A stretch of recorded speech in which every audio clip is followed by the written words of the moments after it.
says that we're Oh, live. okay. And here we go. We're All right, live. let's hope it works this time. Yeah, let's hope it works this time. So we are taking a bit of a detour in our episode today. We have a very special guest that is not in the typical marketing and business space that we usually have our guests on or that they're experts in. We're thrilled to welcome Chace Barber from Edison Motors onto the Mad Marketing Mums. Now, if you have been following us or you've been following my content on TikTok or LinkedIn, Chace Barber and Edison Motors should be a relatively familiar name because I've used them as examples for some of the brilliant marketing tactics that they use that can really help people leverage their business when it comes to online and on social. So Chace is at the helm of Edison Motors. It's an innovative company that's not only pioneering in the electric haulage vehicle sector. So yes, a very, very different field compared to marketing and business. But he's also mastering the art of social media in an industry that is often overlooked of its excitement factor. I mean, electric vehicle haulage is, to you and me, Krishla, it's probably not like the most exciting topic, but I'm a bit of a nerd, so it is to me a little bit. But Edison Motors is making waves online and showing us all that no industry is too boring for social media stardom. So in today's chat, we're going to explore how a simple TikTok video can ignite a business idea, the impact of social media on business decisions, and the strategic balance between online management and real life demands. Chace is going to share some of his insights, hopefully, on the importance of being authentic. We hate that word, but that is genuinely what I think Chace is doing online, showing educational content and the power of being transparent when it comes to crafting a social media presence that resonates. So whether you're a parent balancing the demands of family and entrepreneurship, or you're just curious about the intersection of innovation and social media, this conversation's for you. So join us as we step into a different sphere of the business world and learning from a guest who's breaking the mold and electrifying their industry one post at a time. Chace, welcome to the Mad Marketing Mums. Wow, that was a really good intro. Well, thanks. Well, I'm not excited at all. I don't know how much I can. I'm hoping to learn from you guys because, like, I watched your video there, Clem, about all the things we were doing right, and I mean, I didn't realize we were doing those things, but stop it. Oh, no, thank you, Chace. No, I appreciate it. And yeah, like, you are more than happy to pick our brains at any point in time as well, you know, on whether it's on this live or afterward as well. So yeah, welcome. I'm very excited to talk to you. Yeah, thanks for having me on.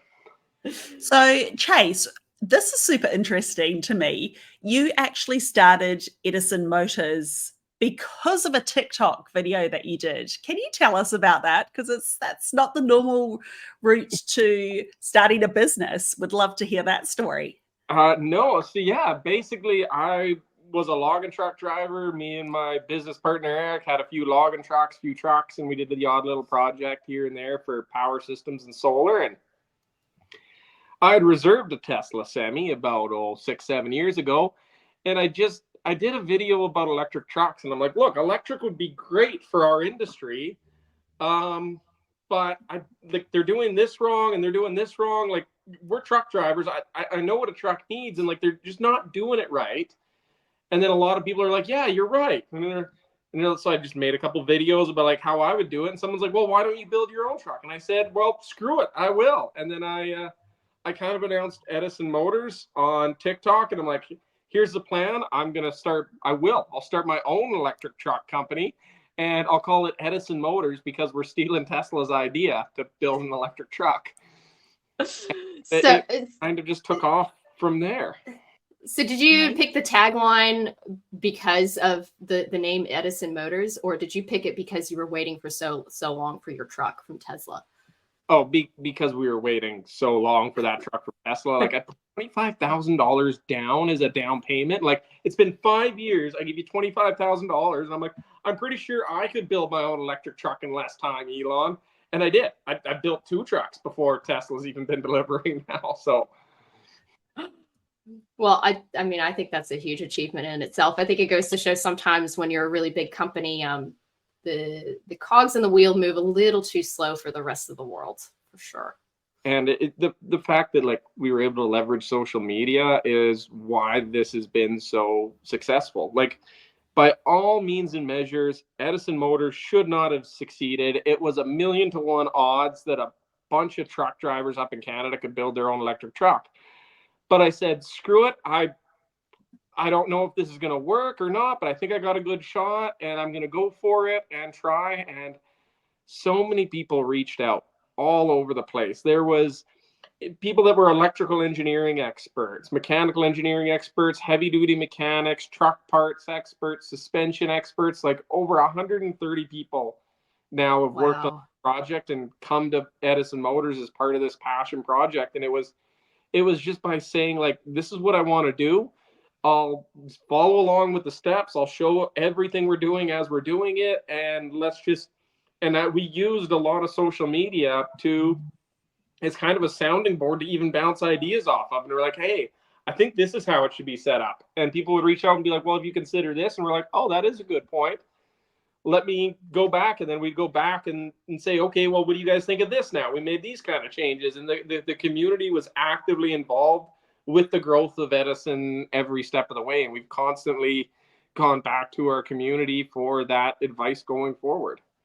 So, I mean, you guys have been around now for 2.5 years, thereabouts, yeah?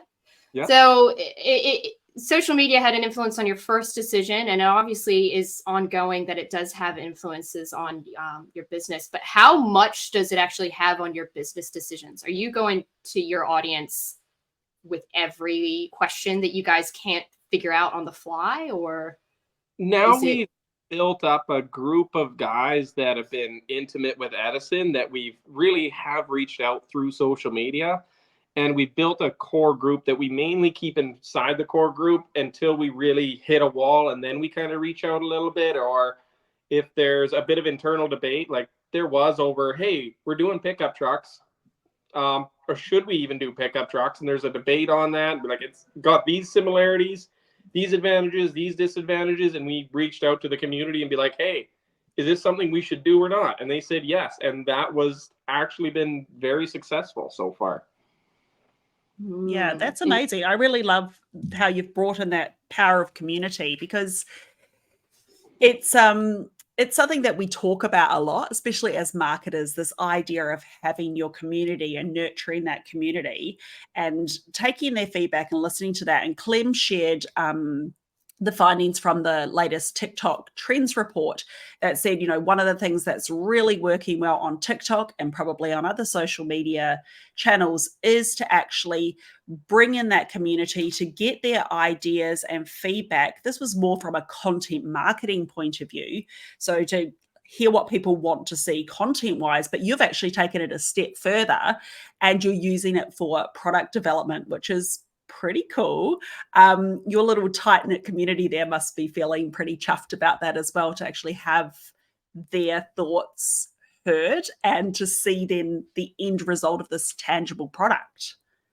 Well, I think so. I just think of it the way when I was a truck driver and I looked at what all these big companies were doing. And you're like, why the hell are they doing this? Why is it designed this way? None of the truckers in the industry, it's like, have you even tried to reach out to one of the people that buys your truck to get input? And so we thought, well, if we're going to do it, I was always annoyed that I never had an input in the truck that I drove and bought.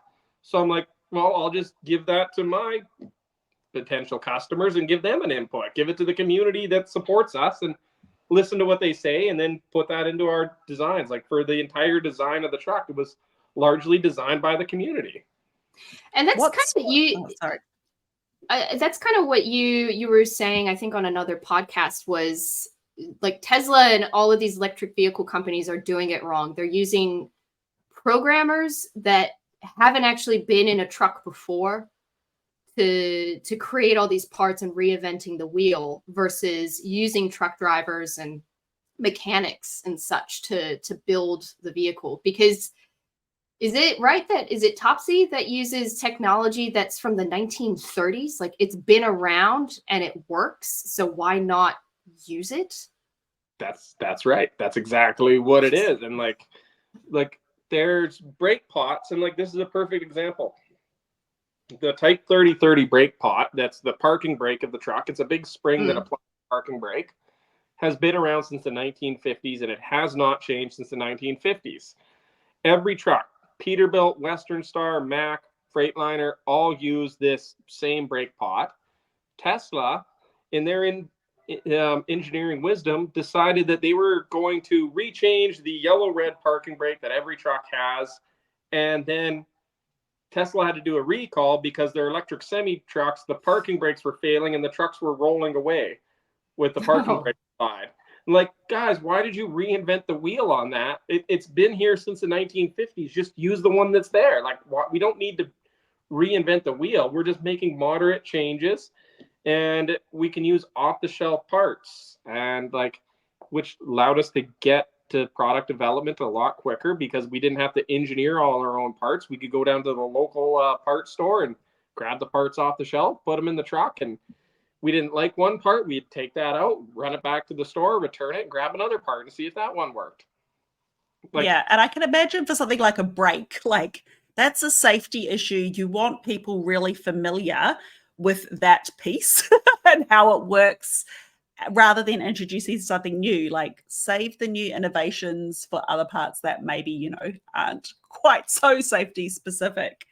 I would love to know, and this is a bit of a tangent question, Chace, what's the wildest idea that you've received from either your sort of smaller knit community or the wider social media community that you've gone, that's a great idea, and actually implemented it?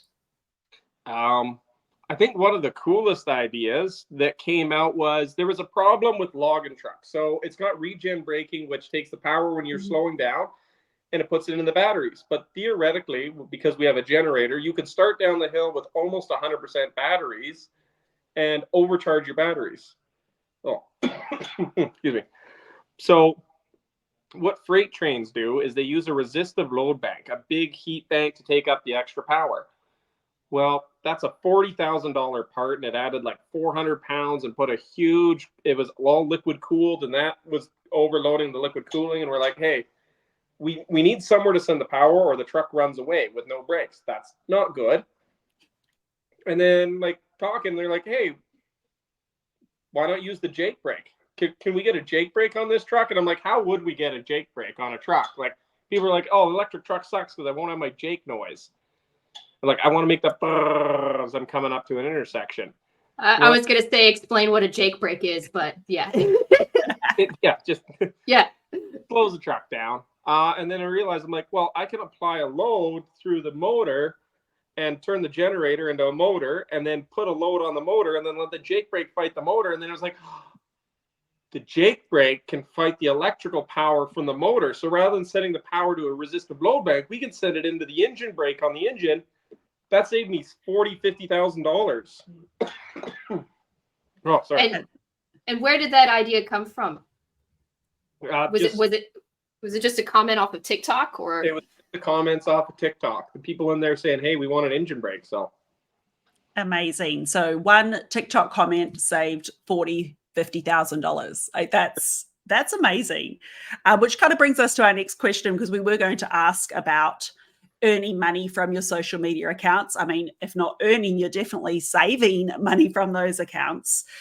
I assume that you consider your social media a business asset, but are you also earning money in some of the other ways that creators tend to do? So through monetization of your accounts or the Creator Fund or any of those channels? No, the Canadian government blocked Canadians from being able to use the Creator Fund.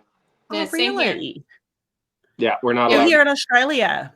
Yeah, I just thought we hadn't got it yet. I thought we were just slow because we always get everything last. So no, I right. I haven't heard any news that we're going to get it. I've heard a lot of Australian creators are really pissed about it, that they can't be part of it. That there's not really any word yet. Yeah. And what about something like sponsorship? YouTube, but that's it off the YouTube. It's basically we make enough off the YouTube that we were able to hire Theron to follow us around the film camera. And he was just a truck driver. Like, he was driving a logging truck. And he's like, hey, can I be part of this? And we're like, what do you need? Like, we need a film guy. So he went out and figured out how to make videos for us. And I said, okay, well, you can make the videos and we'll just give you like half whatever the YouTube makes. And they were like, okay, we had no YouTube, nothing going on. And now he's the most well-paid employee because he makes half of the YouTube revenue. Well, I mean, if he doesn't do his job, you've got nothing to put up on Exactly, YouTube. exactly. Yeah, that's a great incentive, right? Absolutely. I find that so interesting, the Creator Fund thing then with TikTok, just going back to that, because TikTok is obviously trying to compete with YouTube. Surely that's got to change then down the line, because otherwise all the big creators will just be, hanging out over there, especially with 30-minute videos. You're not going to put the time and energy into creating such large pieces of content if there's no reward for it. Yeah, very interesting. Yeah, I mean, that's why TikTok is testing those landscape videos and 30-minute videos. But again, we don't have that feature down here quite yet. No, we don't. So, yeah, I think they're only testing it in the US, probably because there's no such thing as data privacy really there, so they can get as much data as possible off of each account. And also because it's their largest market as well. But I don't know, maybe we'll see landscape videos take off on TikTok. Who knows? Maybe. Maybe. I don't think so. I'd rather not have to flip my phone. I like holding it vertically. It's easy to do. It's forcing like a whole new habit. Like, yeah, it's just not the TikTok culture, and I don't think it'll be accepted very well. No, and if I'm watching a longer video, I normally want to like search for what the video is. I don't randomly scroll into 15-minute commitments. Like, I can randomly scroll on a 1-minute video, and if the video sucks, it's not a big commitment. Like, 30 seconds in, but when it's like a 15-minute video, I want to really know what it's about. And yeah, well, I mean, if you're going to watch a 15-minute video, you're probably watching some sort of instructional thing, or even like a documentary or a small movie. And I don't think that a small screen like this is going to work very well for that anyway. So I don't know. We shall see what happens to that Creator Fund, and whether we turn into TikTok Tube versus just TikTok. The instructional videos, you were bang on. You know how much of our truck was built off of YouTube instructional videos? Oh, really? Well, I can only imagine for sure. I mean, it's a great visual instruction guide. Like, I go onto YouTube all the time to go and look for instructions. So you really are the face of Edison Motors as well, Chace. And how do you find that balance between creating content and then running Edison Motors, and then also, everything else afterward in your personal life? Like, how do you find that balance? I have no idea. And, the videos are less and less. Like I said, we basically had to hire Theron on full time in order to make the content for YouTube. And my TikTok content is maybe a couple of videos a week now, whereas it used to be one every day, just because running Edison has become such a full-time job and then some. It's basically working 2-3 jobs at once. And are you organized in your content creation, or do you just kind of do it on the fly? I just do it on the fly when I get an idea. Like, there's not a lot of central planning to it. It's just that, hey, if I think of a video or something that I can explain, and a lot of it comes, like, my video ideas come when somebody sends like an email and be like, hey, what about this? And I'm like, I didn't think of that. Or we're meeting with a customer or dealing with somebody at work, or there's something that like we really had to work through a thought process. And I'm like, okay, I should probably get out that thought process in a video.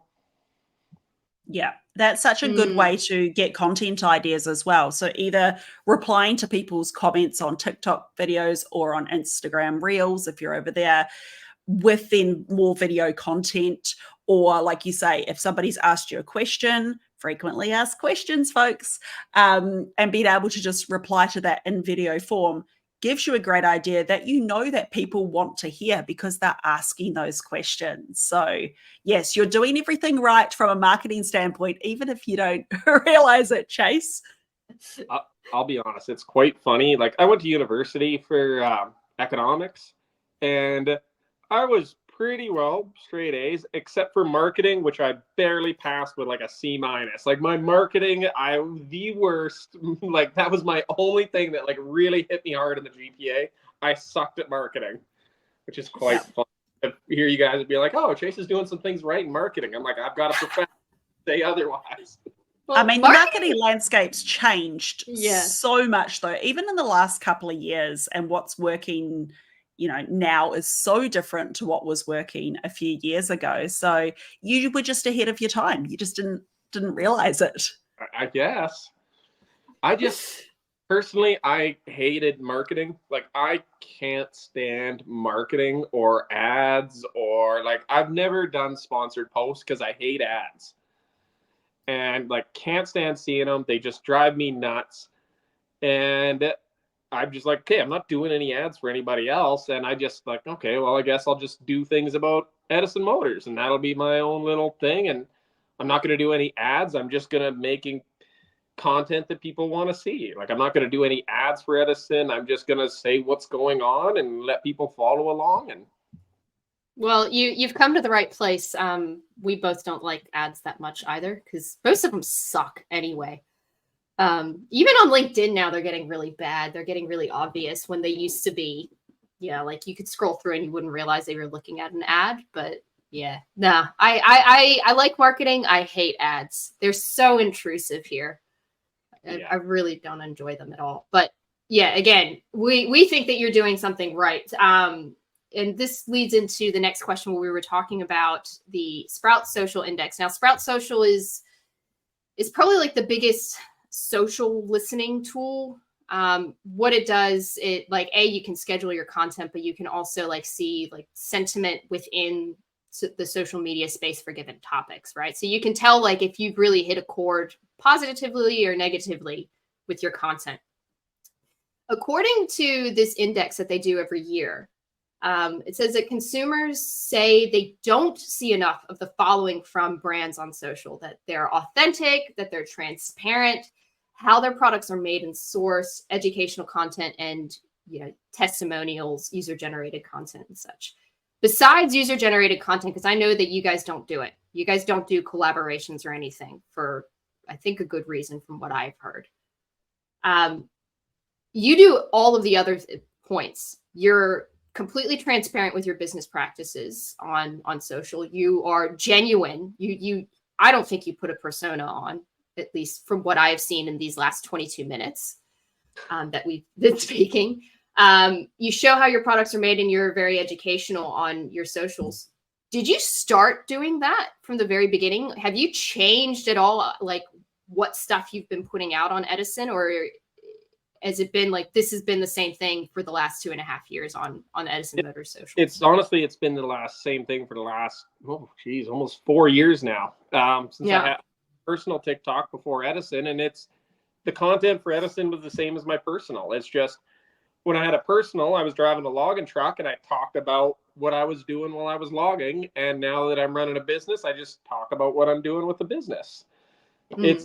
Edison is very much of like, it's still run the same as my personal, but it's just more about the business. Whereas my personal is more about like my personal sentiments. Like, this is separate from the business.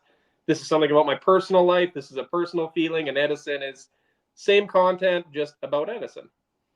Yeah, your personal is telling us what a digger is not, and how there's no such thing as a digger, and as well as imperial and metric systems as well, which I think were your two biggest videos. How to poop in the that was a big one. But yeah, so you haven't changed any of it at all. Like, what have you learned from it? I guess through the process of I don't know what I've learned through it. I was hoping you could tell me if I'm here, but. Well, I can't dive into your brain or anything to see what you've learned, but I guess it's just I don't know. It was working, so I never really changed what was. Like, obviously, like, play around with some things that seem to work a little bit better than others. Sometimes I like to get people a little bit riled up for engagement, because it's kind of fun to sometimes I like to say something that I know is a little bit more controversial, like with Edison, or like, like actually, I think it's more this way. And people are like, no, it's this way, and like that's kind of fun to play against. Like I love doing a little bit of trolling posts where I'm very clearly joking about something, but then some people take it super seriously and get worked up, and I love that little bit of like, guys, I wasn't serious. Obviously, we can't do that. Yeah, controversial content is so good for getting engagement. And even if it's not really controversial, I saw a post that you did about, and I've forgotten the name of it, my apologies, a service station that you said doesn't support truck drivers. Like, look at all these snacks they have. You don't need this many snacks. Oh, is that the one down in Texas? Yeah, that. And then they had clothing, and then you were dressed in their clothing at the end. So it was a bit of a parody one. But at first, I thought it was serious for like the first few seconds. And I was like, oh, wait, I see what he's doing. And so that immediately gets a reaction either from people who get it, who are like, oh, Chace, that's so funny. Or people who don't, who are like, no, it does support truck drivers. You know, they get all earnest in the comments. So I think that works really well. Yeah, like you said, that slightly controversial content to get the conversation happening. And also, I think for you, as an outsider looking in, it's really just about that storytelling. You're coming to us with stories, talking us through your thought process, through the story of how a product came to be, whether it was just from a random TikTok comment. And look, I'll tell you what's funny. The Mad Marketing Mums, the name of our podcast is from a random TikTok comment. So there you go. That's the power of TikTok, right? So I think it's definitely about that storytelling, that authenticity, and just Chace being Chace by the sounds of it, which is really amazing.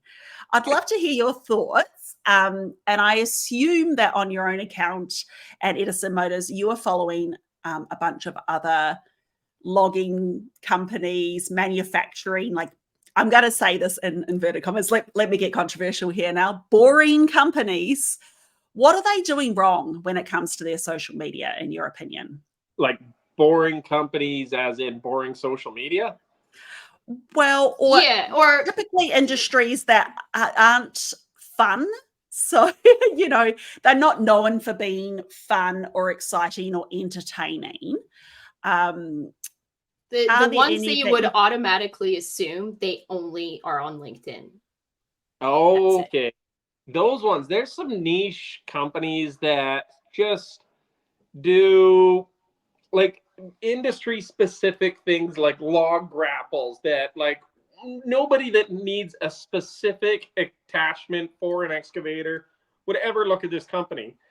But the way they talk about it, and they're almost poking fun at themselves a little bit. They hop on little goofy little videos, and they kind of make fun of themselves a little bit. And it's entertaining. It's the actual people themselves talking about their own product, and they're like, oh, check this out, or like bugging the mechanic at the shop. Like, you know, the mechanic's name that works in their shop, and it's like, oh, okay, like I'm almost growing a little bit of a relationship with these people, watching and engaging with them. Like, yes, I know Brad, their mechanic. I know who the marketing lady is that makes the little videos, and like other people will be on there talking about what's going on, or like it's just down to earth, real people. It almost feels more like you're watching a reality TV show on a company that makes processor heads than you are watching any kind of marketing thing. Like, I'm not going to buy one of those pieces of equipment, but I enjoy watching them.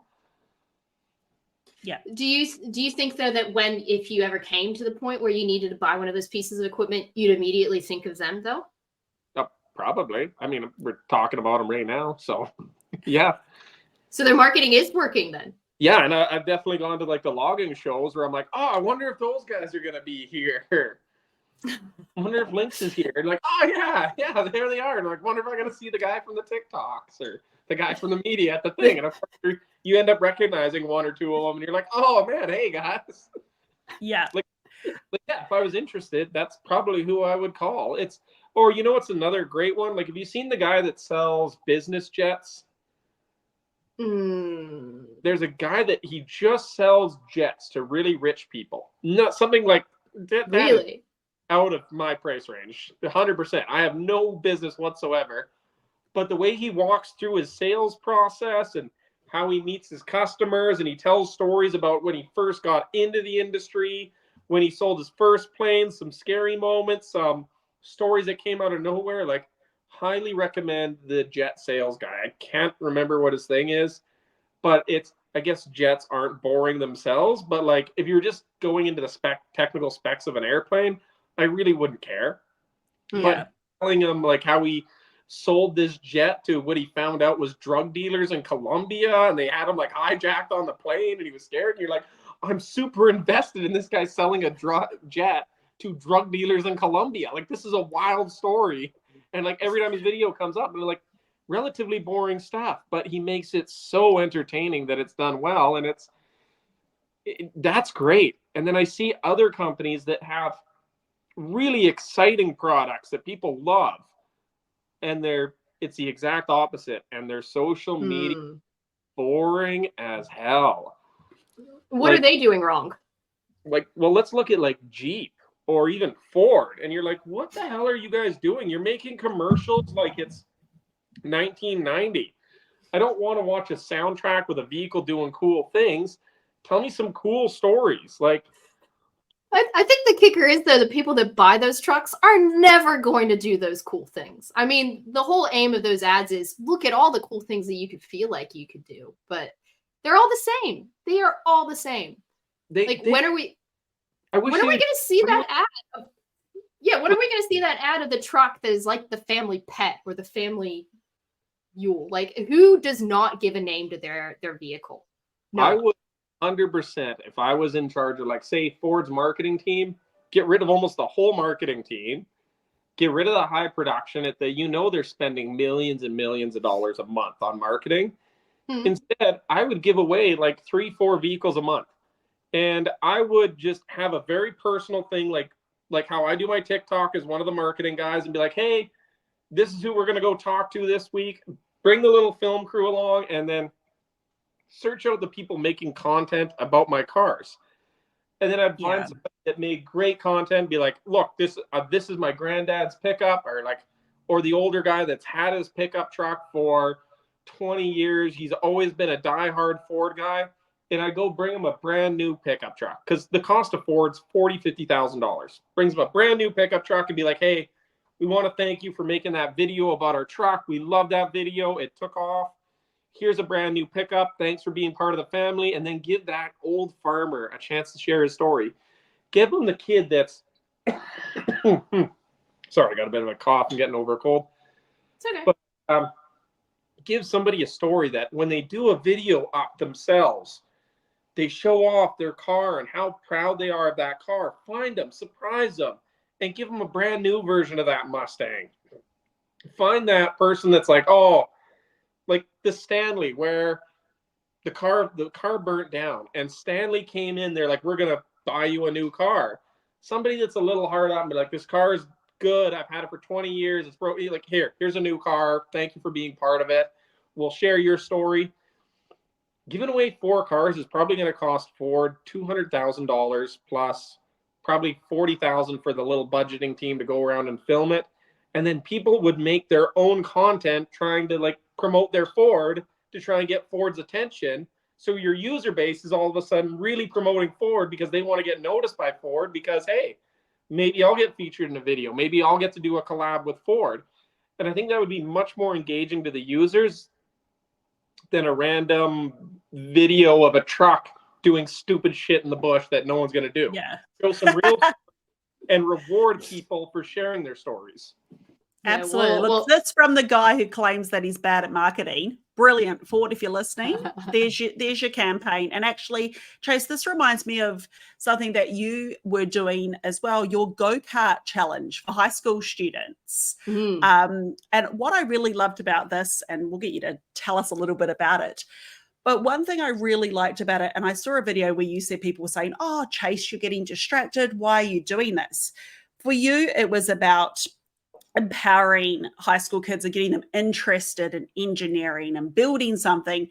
But it also works from a marketing standpoint because you were drawing in a younger audience, your future customers in a sense. But yeah, can you tell us a little bit about where that go-kart challenge came from and what exactly you did with that?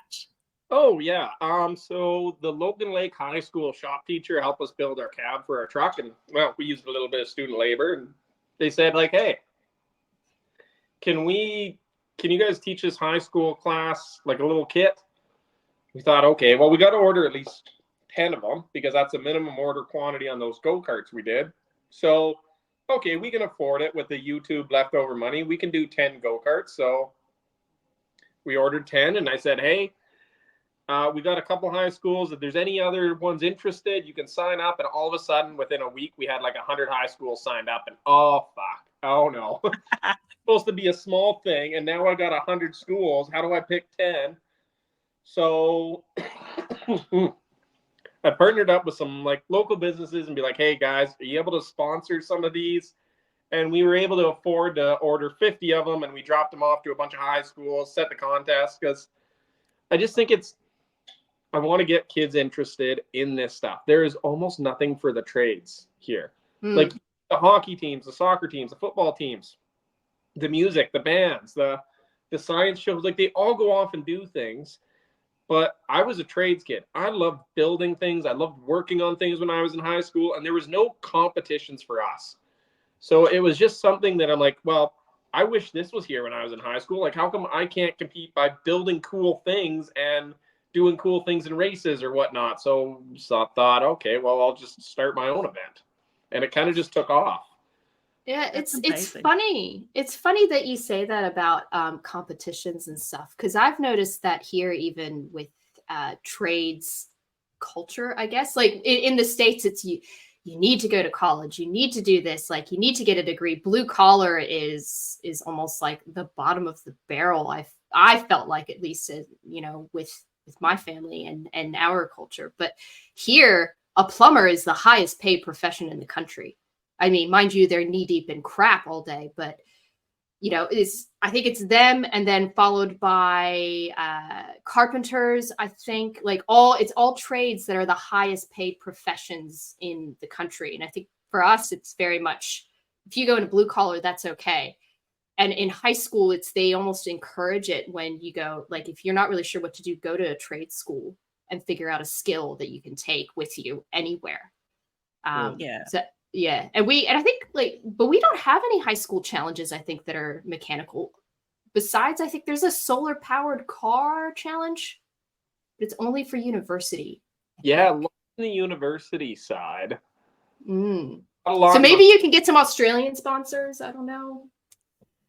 Well, and there is a shortage of trades here in Australia. Yeah. It's a really big problem. So my husband owns a couple of carpet stores, and he can sell as much carpet as he likes. But if there's not people to install it, that's where all the orders kind of get backed up. And there's a problem with that. And the problem seems to be getting worse across a lot of different trades because young people just don't have an interest in doing that now. So I think having initiatives like this are actually really important for creating that interest, but also, again, with what's happening with your social media and other accounts like yours, it's kind of sparking that interest in people to see what a job would actually look like in those fields as well, and the impact that you could have. So I think it's really important from that point of view, as well as just straight up marketing. That's one of the greatest impacts, like untalked about impacts of social media, is that I think we're going to see a change in the demographic of what people want to go into. Because when I was in high school, university was pushed hard because a lot of people they didn't realize with the trade. And if you were a younger person, who'd you really have to? The high school guidance counselor who went to university, your teacher that went to university, the administration that all went to university.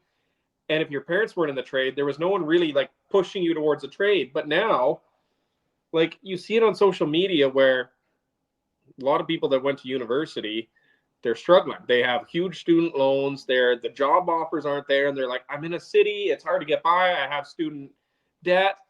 And then you're also, when you're scrolling through your feed, you're meeting the 22-year-old plumber that's driving a brand new diesel F-350 pickup truck, and he's bought his own house, and he's making just bank. And you're like, hold on. This guy that's welding seems to have a lot of real cool shit. He's got a boat. He's got all these things. And the one that's gone to university is complaining about student loan debt and like how hard life is. And you can directly see the contrast of like, hey, I just started working right after high school. I got a good trade. I was making good money. I got a cool boat. I got a hot girlfriend. Like all those things that really like gets the young guys going. And then you watch on the other side and it's like, well, I have to live with 2-3 roommates and I'm barely getting by, and student loans, and how are people affording to live? And you're like, well, like if I'm deciding as a 16-year-old which direction I want to go and I'm watching two different feeds, like I think the pendulum's going to swing the other way. I think it's one of those effects of social media is that it's now giving that other side of the story that kids that weren't involved in the trade or had parents in the trade are now seeing that trades are actually really cool. And nobody's talking about that, which I find surprising, but I think we're seeing the consequences here in about 4 or 5 years. Yeah, there's your next video idea, Chace, to talk about that. And and actually, when you were saying that, have you ever played the Game of Life? You know, the board game? Mm-hmm. Because it is literally like that. You either choose to go to university, or I think you roll the dice or spin that thing or whatever. And if you go to university, it takes you a lot longer to get to your first job as opposed to taking the job. And then you've got all the student debt as well. So it's, I was just reminded of that because we played it the other day. And I was trying to convince my 8-year-old son as to why going to university was a good thing. But he's like, no, I'm making money right away. And actually, as someone who went to university themselves, I think there is the argument for the other side, but I was never exposed to that. So I drank the Kool-Aid. I thought university was the thing to do to be quote unquote successful. Well, I had a debate with a guy, and like just one of those comments where it hit me actually last week. I went down to Parliament and talked to some MLAs, and they were talking about, I was talking with one of their advisors, a younger guy, and he was saying, he's like, yeah, like the campaigning sucks. It's super hard for 3-4 months, and you got to just campaign, get the votes. But then you have a relatively cushy job for the next 4 years that pays really good. And I'm like, I wonder what an actual MLA pays. I better check that out. Looked it up, and it's like, it pays $92,000 a year. And like, okay. I'm like, wait, you have to maybe like spend tons of money, spend tons of time, and maybe get a job that pays $92,000 a year that's maybe a little bit cushy. I made $140,000 the last year I was having a logging truck. Like I made $50,000 more than this guy, and I sat behind a wheel and just listened to music without having to deal with a single problem. And it's like, guys, I don't know if that's worth the cushy job, because I literally sat on my ass and did nothing and made 140, 150, and you have to do all of that for a chance to maybe be elected, maybe in your riding, to maybe have a 90,000. Or you could just go drive a truck for a lot more. Like, guys, I'm no mathematician here, but he could take his savings and he could take his savings, grab a ticket to come here and be a traffic controller for $120K. Like a traffic controller makes that much here. It's like even like the trade that doesn't really need any trade can make relatively good money. It's nuts. I mean, like cost of living and stuff put aside, it's like we really need trades and stuff. And I wouldn't understand why someone would want to settle for that low after running an election for 3-4 months. It doesn't sound fun. No, and now I realize, like, I never thought I'd say it, but like, man, politicians should probably be paid a lot more. Like, what? Probably underpaid. Edit that out. Edit that part out. No, that's not allowed. Well, so oh man, I'm like, wonder why they're all corrupt. Oh, because they're making shit tons of money elsewhere. Exactly. They're the ultimate side hustles, I think. Or you go and look at the politicians and what stocks they have and what side hustles they've got. They're the ones to follow for sure. Yeah, I'm like, maybe we just increase the money they get paid and then just ban them from trading stocks or anything like that. Be like, okay, we're going to increase your pay, but no more stocks. You're not allowed to own a single stock. We're just going to pay the wage, and then you guys can just actually run the country. I will agree to that one. Blue collar Yeah. people. I've heard it so many times before. Man, there needs to be more blue collar working people getting into politics. Like, I met so many great, just brilliant tradespeople, and you're like, man, a few more people like this running the country would really fix things up. But you want a tradesman to give up his $150,000 a year salary for a $50,000-$60,000 decrease in pay to deal with all the BS of a politician? Not going to happen. And then we wonder why they don't go into politics. And it's like, oh, okay, this got to make sense. Maybe just at least match their pay. Yeah, Mm. yeah. No, that I think that would make sense. If they match their pay, then there'd probably be more people willing to go into politics. I think that's the thing. Be like, hey, whatever your pay was last year, once you get elected, you get a 20% bonus on whatever your income was last year, and that's how we cap the salary. Or you get a bonus like with every achievement that you said you would do during your election. Yeah, that's a good one. Yeah, actually do your hold them, job, right? Yeah, hold them to account. Do your job. Oh my goodness. So Chace, how would you measure then the success of your social media? Like, are you tracking the metrics? Is it more a gut feeling? Like, how are you deciding, okay, this is working for us, we're going to keep doing this? I never look at the metrics. I received really good advice about 3 years ago. When I first did it, I looked at the metrics. Then the advice I got was just think about what you want to see, and is it content that you want to see or not? Don't worry about the metrics. Don't worry, because it can be based on the algorithm, and the algorithm can just be totally chance. Maybe it trended good. Maybe there was nothing else. Nobody publishing content at the same time you posted, so they pushed yours. It's a total crapshoot. So, yeah. That's interesting that you say make content that you would be interested in, because that's like almost the opposite of what most marketers say, is like make content for your target audience, for your ideal customer. But even then, so many people get it really wrong, because it's almost like they get nervous doing it, like doing video content, especially because they're putting their face, in front of the camera. And they get so nervous about it that they clam up, versus you are just like completely natural, which maybe that's what they need to do, is think of what's the content that I would want to be interested in if I were interested in this subject. I mean, make content like you're showing your buddies. That's the best advice I got. Just make content that your buddies want to see. Hey, and if you genuinely like your product and you're a customer of your product, you probably know, like, if you like your product, people like you probably like your product. So just make videos for like you and your friend group, and it probably will do better than trying to think of what people might want to see. Yeah, people overthink it, I think, a lot.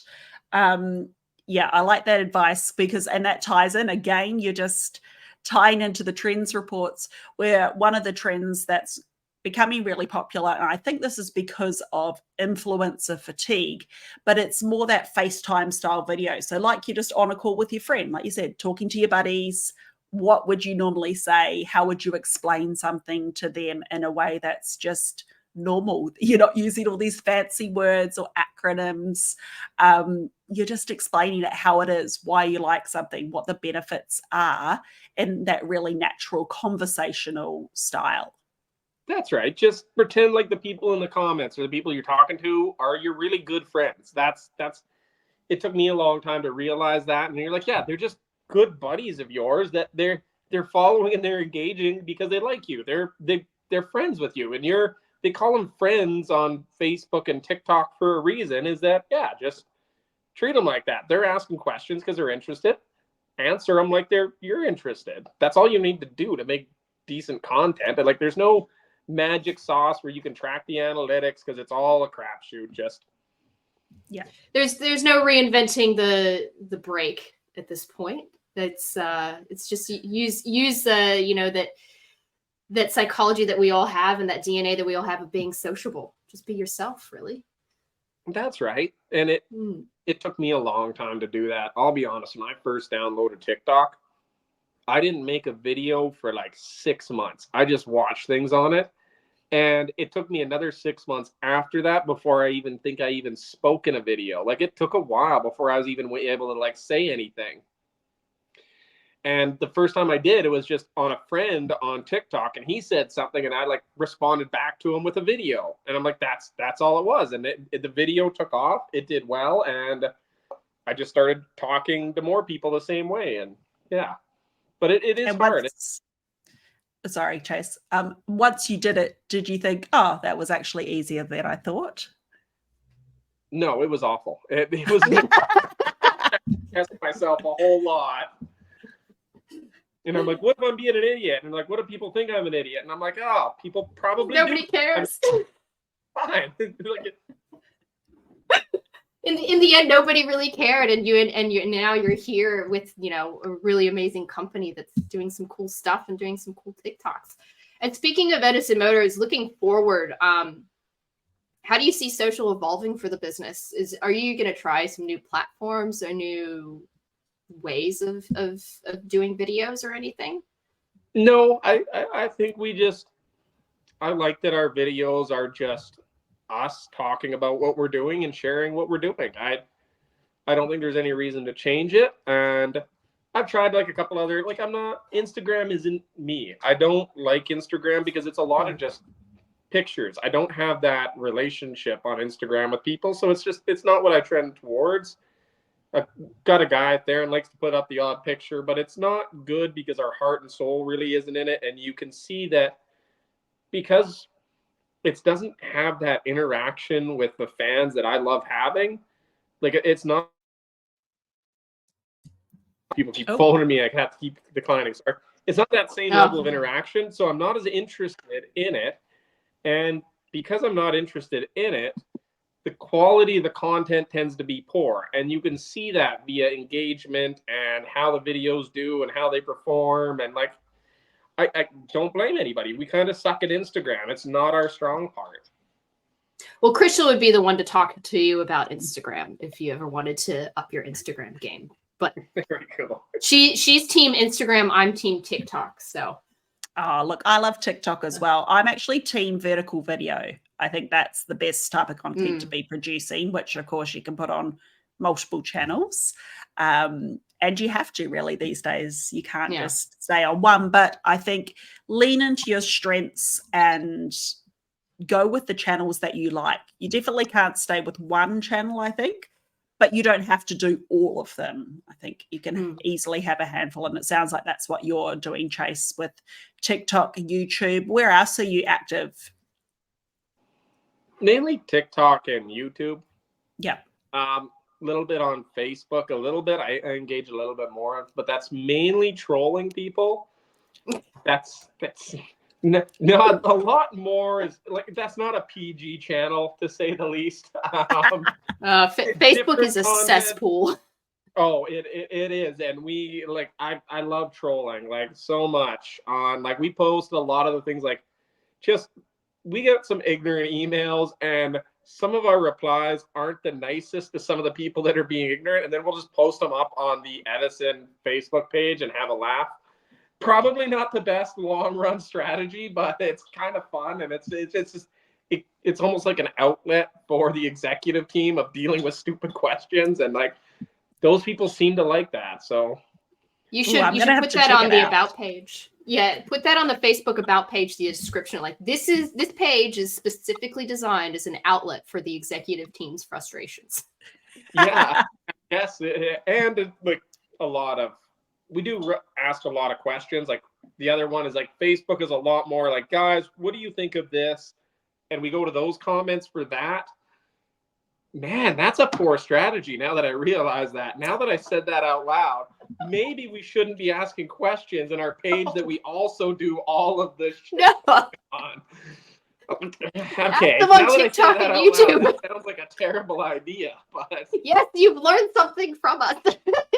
They're also They're also the most brutally honest though, because they are kind of a bit of jerks because we've engaged with that community. And I love those guys because they are the truck drivers, like the blue collar truck drivers that tend to not be on TikTok.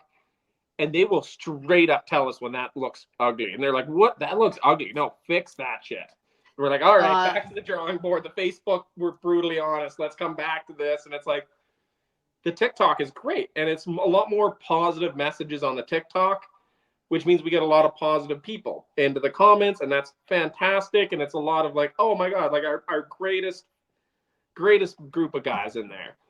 The Facebook is much more brutally honest, and it's two different streams if we want to test things. Like I posted the same pictures of the new design changes, and TikTok was great. That's awesome. Love what you guys are doing. Facebook is like, that looks like dog shit. Go and fix that.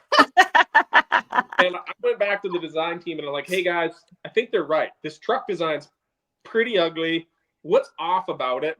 And we realized we needed to make the front windshield about 4 to 6 inches smaller, a little bit different on the slope, hood slope a little bit, bring the angles forward a bit. And we changed and played with the angles, put it back there. And they're like, oh my God, this is way better. And we looked at the truck design and we're like, yeah, that is way better. That made those little tweaks that they said to change made the big difference. Whereas TikTok was a lot of, that's awesome. Good to see you guys making the improvements. And Facebook was like, that fucking sucks. So wait, hang on. Facebook and TikTok were both images that you put up of this, or was it the same video that you put up?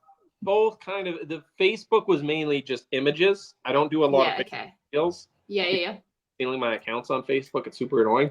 But I put up pictures, and then in the TikTok, I just had the same pictures. I'm like, hey, these are the design changes. What do you guys think? Here's this one. And then I swipe to the next one, be like, and then here's the new high hood. So one was...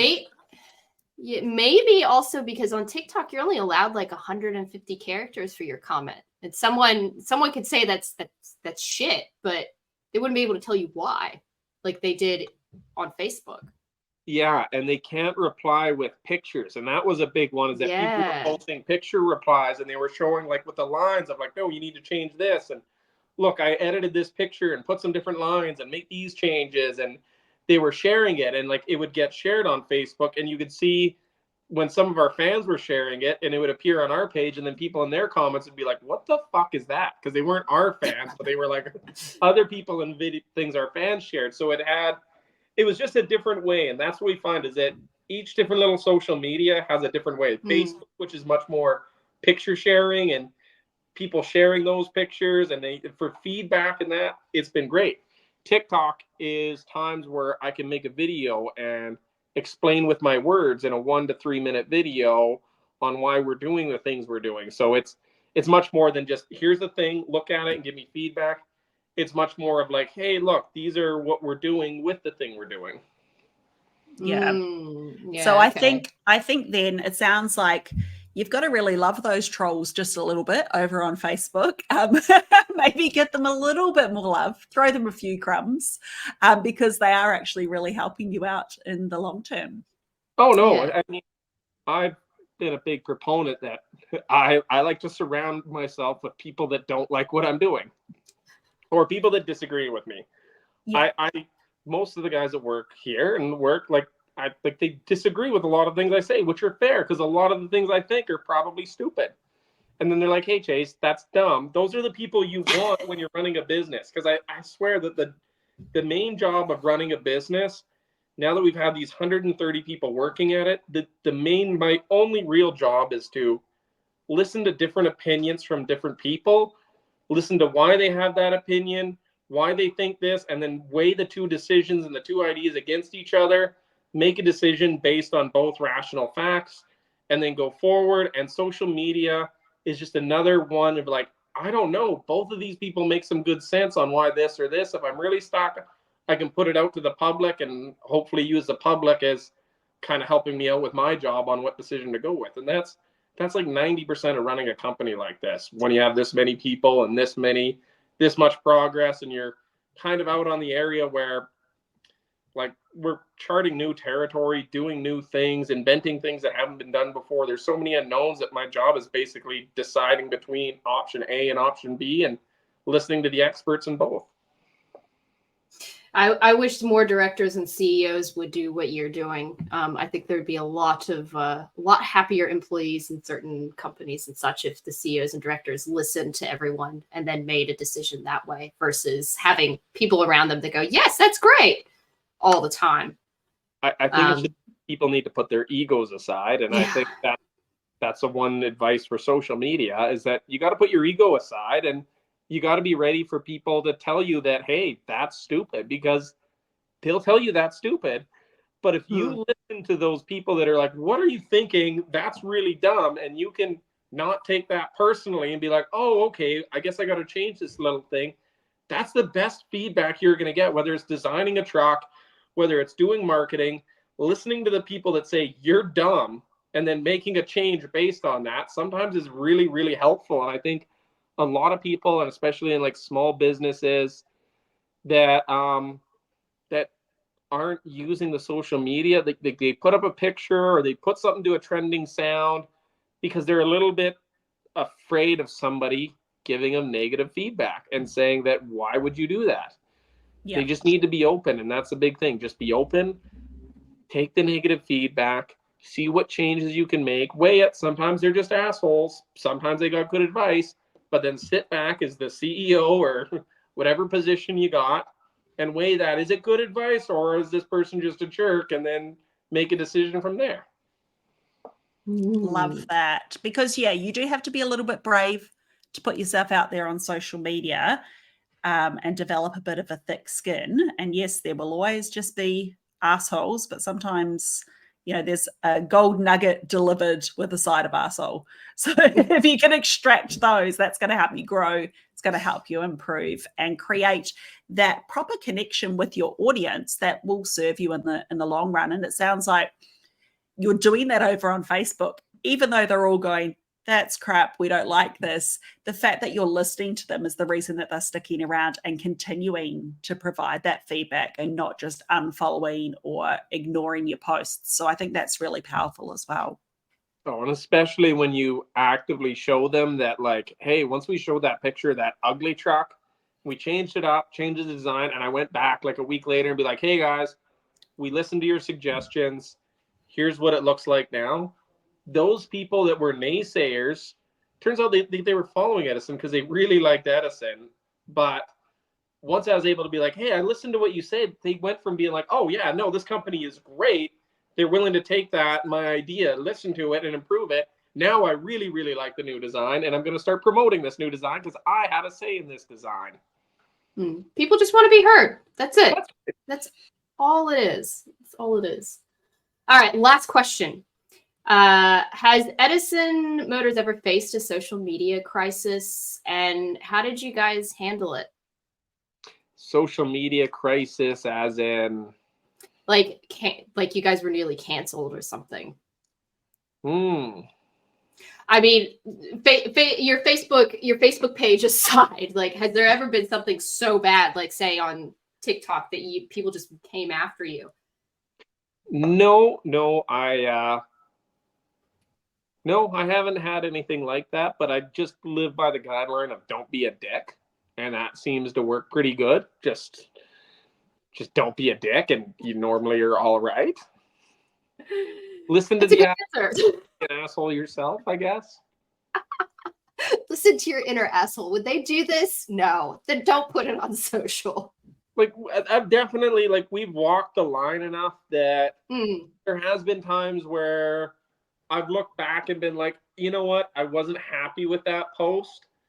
I didn't think of it this way. And there's times that I've been made posts that I regret and things that have come back poorly. And one of the times was I called out a company. They were selling these go-karts that said made in Canada. And then we found the actual supplier that was in. Yeah, okay, I remember that one. Yeah. Yeah. And like, I look back on that and I'm like, you know what? Like, who cares? Like, yes, it was very disingenuous. They were straight up lying and they were putting a huge markup. But at the end of the day, that was a small business doing that. Like, they weren't a big, major corporation. And I've always been calling out people like that. Like, I believe in a lot more integrity and calling things out. That time when I called out this business, yes, they were definitely not doing the right thing. Yes, it was definitely a shitty business practice. But I was really calling out a small business of 4 or 5 guys. And that was one of those ones where it's like, okay, you have your position with your social media where if you're going to call somebody out, call out the billion-dollar corporation, because there's companies worth billions of dollars doing this shit. Don't pick on 4 guys doing it out of their backyard. Yes, they kind of suck, but it looks petty if you're doing it. And like, that's one of the biggest things that I had. It was a wildly successful video, but it's one of those ones that I've internally reflected on a lot and been like, okay, that was kind of a dick move. Maybe I could have just let that go and found an example from a big mega corporation and picked on those guys. But then again, they also send us cease and desists. So when we do that, we've gotten I was avoid gonna ask, the legal battles. Yeah. I mean, you've had cease and desists. You've had the government come and inspect you because they thought that you were a fraud as well. But yeah. I mean, I think you're pushing all the right buttons. I think, Chace, for sure. I think you're doing the right thing when it comes to your socials. I mean, maybe the trolling might need to be curbed a little bit at some stage, but if it's entertaining and it's working, then, you know, why not? You know what? Like I say, the trolling is relatively harmless. It's fun. It's mainly good-natured, or I just keep it to picking on super rich mega corporations now, because screw them. They can come down a peg. Maybe they could stop being shitty. Small people doing shitty things, just let that go. Focus on the big fish. And trolling where you're not hurting anybody that's not a multi-billionaire or multi-billion-dollar corporation, I feel like that's okay. Like, I now learned who to direct my trolling at, because sometimes I'd just be pissed off and I'm like, okay, I can't pick on other people like us trying to do something for their family. I got to pick on the Detroits making a crappy transmission that you can't repair. That's a much better one to go after, even if you get letters from their legal teams. They're just letters anyway. They can get lost in the mail. The letters don't matter, and until it's a court summons, the letters don't matter. Well, Chace, oh, sorry, Clem. We'll edit that part out. Go. Yeah, we will. Thank you so much for coming on, Chace. It's been an absolute pleasure having you on here and picking your brain about what you're doing with Edison Motors and what you have found just sticks when it comes to social. And I think you really just hit the nail on the head. It's being yourself and being open to those trolls and criticism, as well as just taking people along for the ride. No pun intended. But yeah, we've got a couple of quick fire questions for you as well, and then we'll wrap up the episode. So, Krishla, do you want to take it away with the first quick fire tip? That is the one that we ask everybody. That is, what is your number one tip for busy parents in business? It could be related to marketing. It could be related to business in general. I got a vasectomy, so my advice is just don't do it. I don't have kids. I don't want kids. That would be an absolute nightmare. Don't do that. All right. Well, some of us, it's already too late. Sorry. No, I have much free time to do this because I don't have kids. You know how awesome it is not having kids? I can devote whatever time I want to myself, and I'm not responsible. You're making us jealous. Okay, I've got a better question then. How many trucker hats do you own? So many. I think I've got like 40, 50 hats. I've got a motto. I think like hats are just the business cards now of the blue collar industry. 100% baseball hats are the business card for blue collar workers. You should put a QR code on yours. It's not the worst idea. You could probably put one inside. It's a great idea. Yeah. Yeah, that's actually a good idea. Put a little QR. That way. Okay. Yeah. That way you've got a permanent business card on your head at all times. Oh, exactly. And like people put hats on the shelf. Like a lot of people that like collect hats, nobody collects business cards. You get a business card and then you're like, oh yeah, at the end of the day, you throw it out at a trade show. But like, I'm like, okay, I'm pretty picky on who I give my contact details to. I'm pretty picky on who I give hats to. So I just give out a hat as like a card and be like, hey, here, have a hat, contact me. I'm like, okay. And then people give me the hat. And I'm like, oh, okay. I remember that hat. I put the hat up on the wall in my hat collection. And It's a lot more durable. Apparently, business cards only last about 3 days before they get thrown in the bin and stuff. So I'd say do a QR code. You could probably do one in the shape of your logo as well. Like have it like next to the logo or just making it look like the logo. That'd probably work. Probably put it right in like the little part of the E in there. And it only has to be like 20% readable, I think, for your phone to pick it up. Wow. Yeah. I'll have to look into that. It's 30-year-old technology too. Just saying. Yeah. Sticking with the classics. Typical Cleb. So, all right, last quick fire question. You have got a truck kit now that you're selling, right? To make typical utes, as we call them here, diesel electric, right? Is that correct? That's right. Yeah. Does it come in left-hand drive? And can we get one shipped here? Well, I mean, we just swap the axle. We don't make any of the thing. It's just a retrofit. So if your steering column was on the other side, then you would just switch the axle so that the steering pinion goes into that side, and then nothing else would work. So we could probably send one to. Okay, good. My husband's not listening, but I'm sure that when he does, he's gonna be like, oh yeah, how do we get one?